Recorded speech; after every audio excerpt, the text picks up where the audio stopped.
Welcome to the Jocelyn Variety Show Friday interview. This is Jack Newby. I'm the Executive Director here at the Jocelyn Center and welcome you. We've got a great show coming up, an interview with Dan Sever, an attorney, and he's going to talk to us about estate planning and some other issues that you should be aware of when you're creating wills and trusts. So we are going to look into that. Just a quick reminder about the Jocelyn Center. You know, we're seeing an uptick in COVID cases in the community. We want to protect you. We want to protect our staff and our visitors. So again, a reminder, please wear your masks when you're here on site at the Jocelyn Center. It's very important. We're seeing every hospital is seeing an uptick, and we're seeing breakthrough cases of people who have been vaccinated, and even healthy athletes at the Olympics have had breakthrough infections.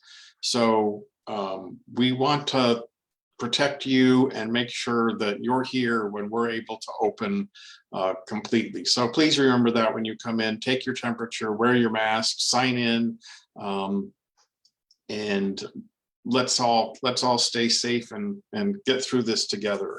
I'm real happy this morning to be able to introduce Dan Sever. He's one of our supporters. He's a business partner. He's also an expert in estate planning and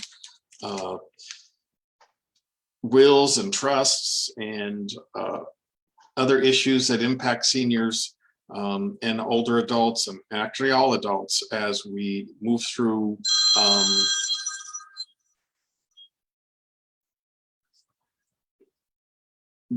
life and want to make sure we protect ourselves and those we love. So Dan, are you ready to join us here, and we can get started with that, with the information? There I am here. Okay, maybe move a little closer to your computer to make sure everybody can hear you. Okay, how about that? Make sure everybody can hear me by moving up my volume. Okay. So tell us a little bit about yourself. You're an attorney. How long have you been practicing? I've been practicing, graduated from law school actually in 1975. So 2021 from 1975, that's a few years. That is a few years. And has estate planning always been one of those things that you have been interested in? It's always been one of the things, yes. I mean, with most legal careers, you start out down one path, and then something else turns out to be interesting, and you go down that path for a while. But no, from the very beginning, I've always done estate planning. I graduated from University of Washington Law School up in Seattle, Washington. So that's where I practiced there really between 1975 and 1999. And in 1999, my wife, 2 children, and I moved from Seattle, more or less, the Seattle area, down here to Palm Springs. We've been here ever since. And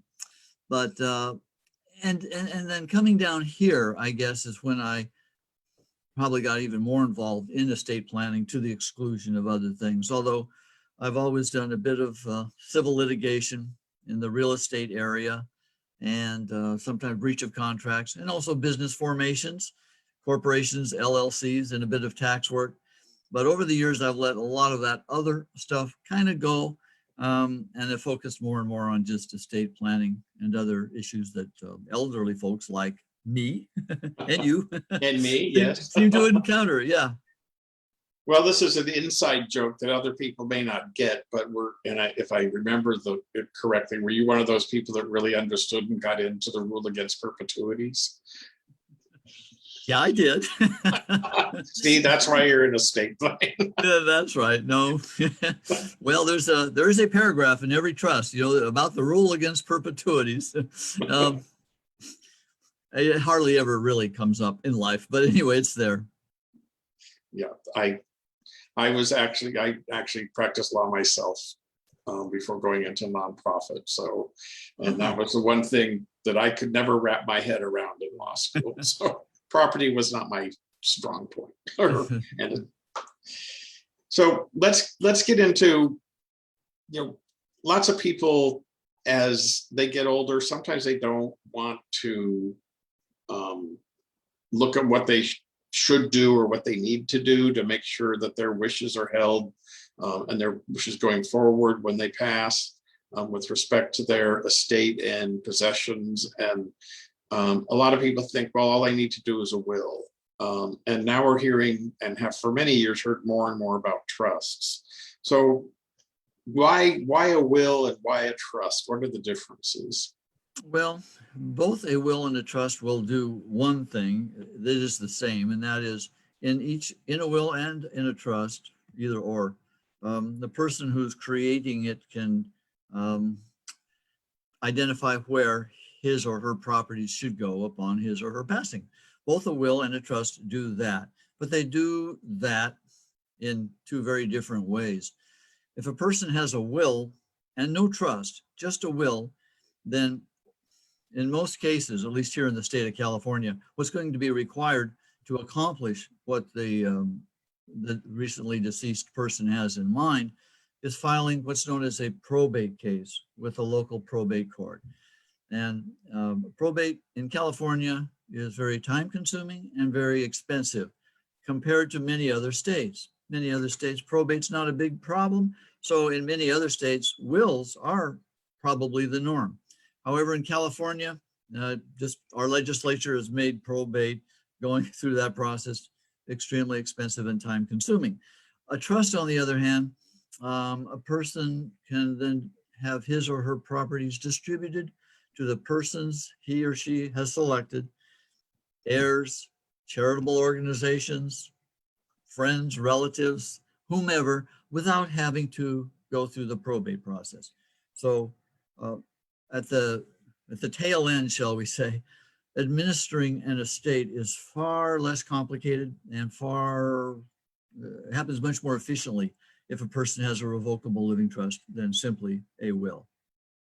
Now, a lot of people may think, well, I own property together and I own that in joint tenancy, and I've made certain people beneficiaries of my IRA account or bank account.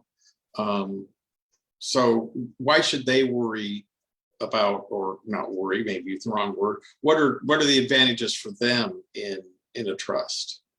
Well, it is correct that if property is held either in joint tenancy or if there's an asset of some kind where there's a beneficiary designation attached to it, as is often the case, or can be the case anyway, with bank accounts, brokerage accounts, IRAs, things like that. It is true that any asset to which any of those sorts of beneficiary designations or joint tenancy designations are attached, they do pass without probate. They do. And so you're right. Some people think, well, my wife and I, we hold all of our assets in joint tenancy. So with right of survivorship, so that if one of us passes, it all goes to the other one anyway. No probate would be required. But the problem does arise then upon the death of the surviving spouse, because the surviving spouse then the plan may be to leave whatever's left over after the death of the survivor to children or to other relatives or to charitable organizations. And if again, at that point in time, there's no revocable living trust, and if the total value of those assets that remain exceeds $166,250, then a probate will be required. So at some point, in order to avoid the nuisance and the expense of probate upon the death of the survivor, a trust will be necessary. And so if it's going to have to be done sooner or later, then why not sooner? We just never know what tomorrow's going to bring. And it's tragic. I mean, we've heard stories recently how in this COVID environment where one spouse passes and then another one passes within a few weeks or a month or two after that. And it is tragic. So I mean, the short answer is a trust will most likely be required at some point. So why not sooner rather than later? And unfortunately, I've seen where people don't make their wishes well known, or there's a misunderstanding of their wishes among family members. And it could end up into a very difficult, expensive, time consuming probate case, that when it comes to the end of it, there are no assets for anyone. No, that's true. And that's a very sad situation. It is. Uh, and sometimes it's, the person who really should be making a will or a trust, most likely, or both, but in any event, who should be doing some estate planning and is not.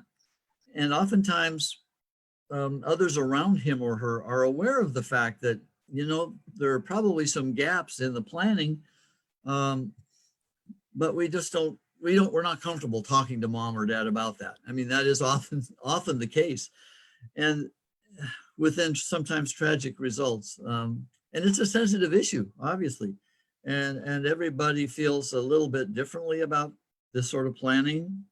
For some people, it's just very comfortable. It's just, well, I'm going to go sometime. I want to put my stuff in order so that my heirs, my children, whomever, don't have to worry about it. It's all set. Other people, it's just less comfortable for them to do that. But by all means, it's for the sake of those who do survive.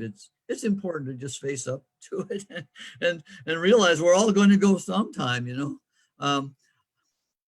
I have to confess, my wife sometimes has to kick me a little bit in the butt, saying, it's been a few years since we've taken a look at this. Some things have changed, and it's not like it has to be reinvented completely every 2 or 3 years or anything like that. But it is important to kind of keep up with any changes that have occurred in among one's relations and so forth. Well, I'll take this moment to make a pitch for a program we have here at the Joslin Center. It's called Aging Mastery Program, and one of the components of that program is the importance of estate planning and making your wishes known. That's part of overall financial planning, and it can help, even though it's a difficult subject to think about sometimes. This course helps you get past that and understand why it's important, and could relieve a lot of stress and concern that people may be holding about that. One of the things we see sometimes on the television commercials or hear on the radio, ads about go to this place and they'll do a trust for you for very little money. What are some of the pitfalls of that? Well, I can't say with respect to any particular program or service. I mean, I imagine some of them are fine, But the thing is, unless you really sit down with someone who has had experience enough to ask probing questions and get behind some of the boilerplate, shall we say, that comes out of these standard packages, it may not end up being the best result. I mean, that's for certain. It's better to sit down, I think, with a person who, first of all, you have some trust and confidence in, and who's had experience to tailor to realize what your needs are, and then to tailor a program that really fits those needs.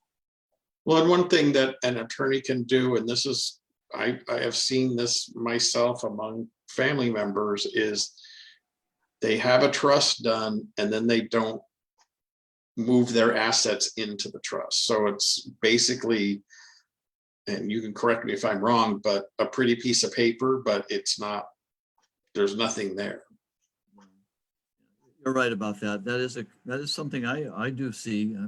I encounter people who, after a person has passed, they come to me with some documents that were they ordered online or a mail order sort of thing. And yep, there's a trust, there's a will, there's powers of attorney, but significant assets were not actually transferred into the name of the trust during the person's lifetime. And so yeah, that's a major problem. It does, it's not insoluble, it doesn't mean that the asset won't necessarily go to where the person intended it to go. It might still go there, but with a lot more complication and a lot more cost usually. And so if a person has a trust, do they need a will? Well, in California, at least with most of the trusts I create, I also create what's known as a pour over will. Pour in the sense of pour, like pouring a glass of water, a pour over will, because it's not necessary to transfer absolutely everything a person has into the trust to retitle, for example, any automobiles or other vehicles a person might have into the name of the trust. But a pour over will simply says that at the time of passing, if a person does have any assets that have not already been transferred into the name of the trust, then those extraneous assets pour over into the trust so they too get distributed according to the terms of the trust. So that's the function of a pour over will. And yes, it's a good idea to have one of those. And so long as, again, so long as the total value of assets that would be pouring over is under $166,250, then there's no expensive probate required. So it's still very useful. And I'm sure that odd number came from our California legislature. Well, it started out at, I think, 50,000, but it's been increasing, going up and up and up, and it'll probably keep going up a bit, but that's what it is today. And what about powers of attorney? We hear about those both for healthcare and for financial reasons. And should that be part of a person's estate plan? It certainly should be considered anyway. Because the power of attorney is effective during a person's lifetime. Some people come to me and they didn't have a will or trust, but the deceased relative had a power of attorney, and they say they think that they can operate now under this power of attorney, but no, powers of attorney evaporate. All authority evaporates upon a person's death. But during a person's lifetime, a power of attorney can be very important. And California separates out powers of attorney for healthcare decision-making versus powers of attorney for financial and property sorts of and personal care decision-making. Now with the healthcare power of attorney, most of them are drafted to say that so long as you can communicate a healthcare decision to your doctor, the doctor will listen only to you, has to listen only to you.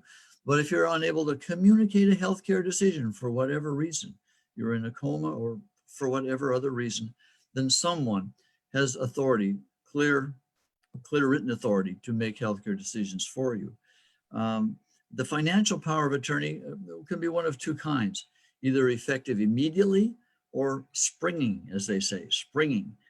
Power of attorney that's effective immediately, you would be giving authority over your financial affairs and perhaps property matters and personal care decision-making to someone else immediately, even though you have your senses and are capable of making your own decisions. And I always say most people are not comfortable doing that as long as they really are still actively engaged in their own financial and personal affairs. The other kind of power of attorney, though, is called springing, and it does not come into effect unless and until a person during his or her lifetime is incapacitated, unable to manage their own affairs. And usually it takes a doctor, at least one doctor, to certify in writing that after having examined a person, doctor concludes that, no, this person really does need help managing personal, financial, property affairs. And then the power of attorney takes effect. And the reason it is important to have that is because if a person does become incapacitated, unable to manage those aspects of his or her life, and there is no power of attorney, then a relative or a neighbor or someone else ends up going to the probate court again, this time asking the judge to appoint that person as a conservator over the person. And then the person has court authority to do all of those things. But just like probate when a person passes, a conservatorship proceeding when a person is alive is very expensive, time-consuming, wholly unnecessary. And I would imagine, even though, again, it's a difficult decision, that you would want to have that power of attorney in place before you need it. That, Absolutely. before, someone unfortunately may be impacted by dementia or Alzheimer's or something like that, or injured in an accident, which can happen in a split second. So it's something to think about as they're making their overall estate planning decisions. Absolutely, Jack. Absolutely. So we've talked a lot, and I'm sure people may want to learn how to contact you. So what's the best way for people to contact you? Well, let's see. I do have a website. I can give you that. Okay. For starters, www.severlegal, like all run together, SCVERLEGAL.com. Okay, I'm there. And you'll see a picture of me there. And a little more information about other areas I practice. My office is in Rancho Mirage. If people know where the old spaghetti factory is on Highway 111, my building, the building I'm in, it's not mine, but the building I'm in is 2 parking lots behind the old spaghetti factory, right off Highway 111. I'm generally in the office between 9 and 3:30. I have to get home by 4:30 to walk my dog. But otherwise, it's a phone number. I can give you a phone number, 760-773-0720. But it's on the website as well. Okay. And the website again is? Sever, www.severlegal.com. Well, then go ahead. I just say, also, my picture and a little contact information appears usually in the Jocelyn newsletter. Yes. So I have a if little you're a spot Jocelyn member, you will get the information. You just got the information in the newsletter. You'll be getting it again in early or in September. So, and again, and I'll throw in a pitch real quick. You'll also help people if they want to make a bequest or something like that to the Jocelyn Center as part of their estate plan. No, yeah, absolutely. As I mentioned, people, when they're doing estate planning, they have stuff they want to make an ultimate disposition of. Friends, relatives, and charitable organizations like the Jocelyn Center are top of mind, at that time. Well, I want to thank you for joining us today. We really appreciate it. We appreciate your support of the Jocelyn Center as a business partner and as an advertiser in our newsletter. And there's really good information. It's something that we're working on, creating a financial educational program for seniors. This is part of it, where we can educate them not only virtually, also on site. So hopefully we'll be talking to you again soon, and we'll be seeing you here at the Jocelyn Center, giving more information about this subject. It's very important, and I know, including myself, have not yet done everything I need to do. So thank you very much. And for our viewers, have a great weekend. Dan, you have a great weekend. And we will see you next week. And I just want to make a quick announcement. You'll soon be seeing some different things. We're launching Jocelyn Television. Our YouTube channel has been renamed that, and we'll be, instead of a virtual background like what's behind me, we'll actually have an interview set up, and can do these both virtually and live. So that's coming up as part of our virtual programming efforts that we learned are really, really necessary out there for seniors that for some reason can't get out of the house, or need that interaction or this type of information. We can do it both in person and virtually. So Dan, I want to thank you also for participating in our virtual programming. You're very welcome, and thank you for having me, Jack. Okay, thank you. And again, a great weekend, and we'll see you all next week at 11 o'clock. Have a great weekend.